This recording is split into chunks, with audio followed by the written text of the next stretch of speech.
Hey dog lovers, Hazel and I are in the kitchen today and we are going to make bone broth. Okay, so this stuff is a powerhouse of nutrition and here's why you want to start making it. Bone broth, I'm just going to read this to you, okay? Bone broth helps maintain a healthy gut, especially for dogs with digestive issues. It supports your dog's immune system and detoxifies his liver. It enhances hydration. It helps protect his joint health due to glucosamine, chondroitin, and hyaluronic. Should have read this first. Hyaluronic acid. It's full of minerals, including silicon, sulfur, magnesium, calcium, and phosphorus. It supplies amino acids such as proline, which supports your immune system, glycine, which is anti-inflammatory, and glutamine, which strengthens the gastrointestinal tract. I know that's good for dogs with leaky gut. It contains collagen, a protein that helps with digestive, joint, skin elasticity, and coat health. And yes, of course, I'm a groomer, so I'm all into that feeding that coat. All right, it's easy to digest, making it perfect for sick dogs or elderly dogs, and it's high in protein, low in salt and fat. It's excellent to moisten dehydrated, freeze-dried foods and kibble, and it's great for picky eaters to enhance food taste, as well as sick pets who won't eat solid food. And best of all, making bone broth is super duper easy. Okay, so what types of bones do you want to use? You want to use limb and joint bones, basically, from various meats such as beef, lamb, pork, even fish. The leg bones will provide marrow, and the joint bones, such as oxtail and knuckle bones, will provide the collagen. So for poultry, you want wings, feet, and drumsticks. Now, today I am using pork neck bones, and lamb shanks, and beef marrow bones.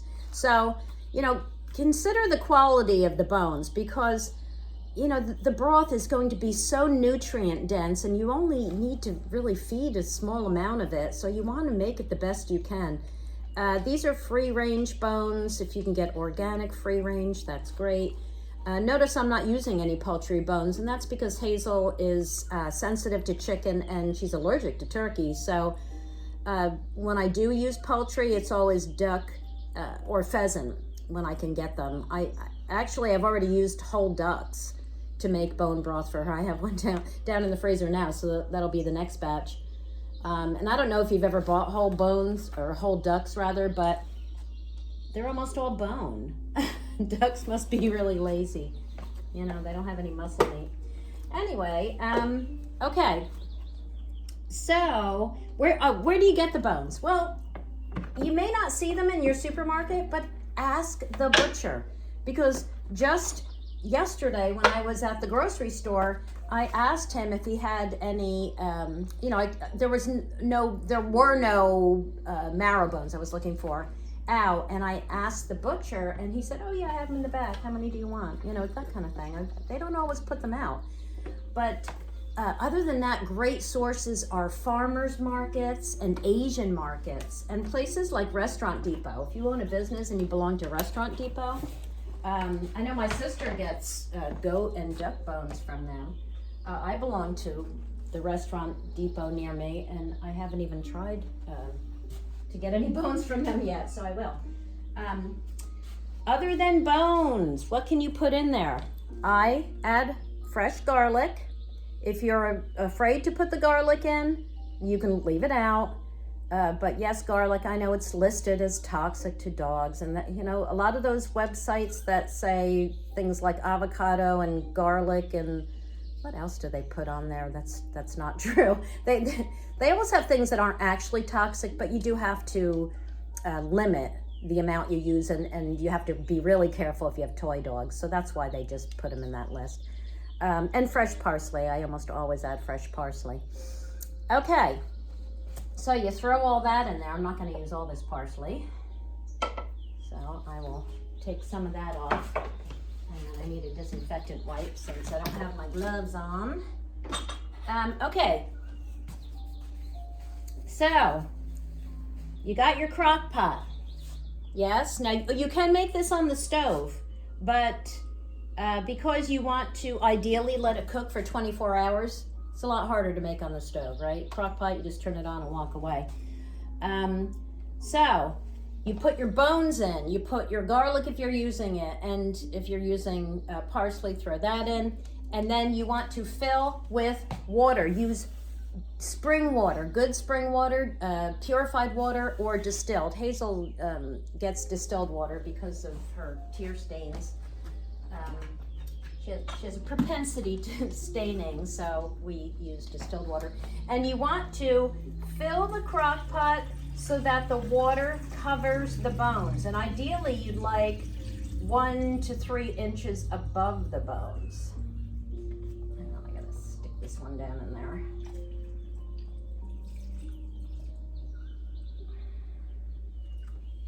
Yeah, that's good. Okay, now for the magic ingredient. The magic ingredient that you absolutely need is vinegar. Raw apple cider vinegar is the best. And for a crock pot, you want to add 3 to 4 tablespoons. Okay? It's the vinegar that draws the minerals out of the bones. All right, breaks everything down. There's 1, 2. I'm going to add 3 to this one because they were kind of heaping. All right. Then all you do is put the lid on. Oh, I have to put the parsley in. You put the lid on and you turn it on high for an hour to get it going. And then I like to take the, I take the bottoms, the stalks. I mean, there's plenty of leaves in there too, but I use the stalks when I'm making soups and stocks and bone broth. There you go. Okay. So now you put the lid. I know it's parsley. Yeah, good, Hazel. Eat that parsley that fell on the ground. Okay, so you put the lid on. I'm going to put it on high for an hour, and then you turn it to low and let it go for 24 hours. Now, if you're doing this, say, before you're going to work and you can't turn it down, just go ahead and put it on low and let it go for 24 hours.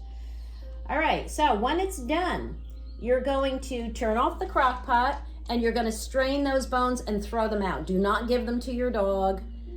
First of all the nutrients are out of them, and secondly, the types of bones you're using really aren't suitable, and by the time they've cooked all that, they're going to be brittle and they'll splinter. You can't give them to your bones. If you're a raw feeder and you're not afraid of bones, still, you should know that you can't give them the cooked bones. Now, right after you turn it off and you strain the bones out and you threw the bones away, right? You can put in veggies if you want. You can put in herbs, vegetables, medicinal mushrooms, and because the bone broth has been cooking for 24 hours, it's so hot that those veggies will soften, and it's great for dogs who like to eat soup. I mean, Hazel doesn't. She would just lap up the broth and leave all the vegetables, but plenty of dogs love to eat the vegetables, so it's great. Okay, so you're gonna let it cool and then put it in the refrigerator. Okay, my dogs have their own refrigerator downstairs, but you know, you have to keep it cool, obviously, while it's finishing cooling. And then there's going to be a layer of hard fat on the top. You're going to skim that off, chip it away, and throw it in the garbage. You don't want that fat, right? Underneath is going to be a thickened jelly-like substance. It's great. It's just like jelly, and that's your bone broth. So how do you store it? Well, if you have large dogs or a lot of dogs and you're going to use it all within 4 to 5 days, go ahead and put it in the refrigerator. Otherwise, you have to freeze it. I freeze it in, I like pint and quart size, takeout containers like this, to freeze larger amounts. But basically for little Hazel, I use these silicone ice cube trays with the little lids. I love these things. And that way, and then I pop all of them out and I just put them in a Ziploc bag, a freezer bag. And that way I can just pop out 1 or 2 ice cubes and let them defrost and add them to her food. They are perfect for rehydrating her freeze-dried raw that she eats.